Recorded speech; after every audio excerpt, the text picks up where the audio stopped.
Hi, today I'll show you how to change keyboard language on Motorola Moto G5S.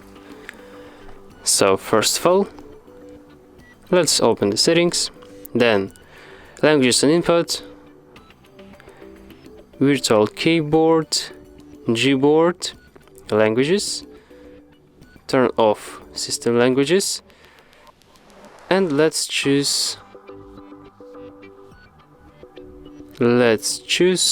maybe Hindi and Hebrew.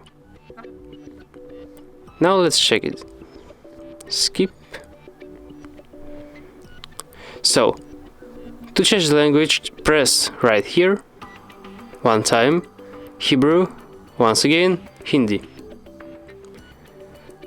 To delete language, go back to settings, then languages and input, languages, now virtual keyboard, Gboard, languages, and just turn off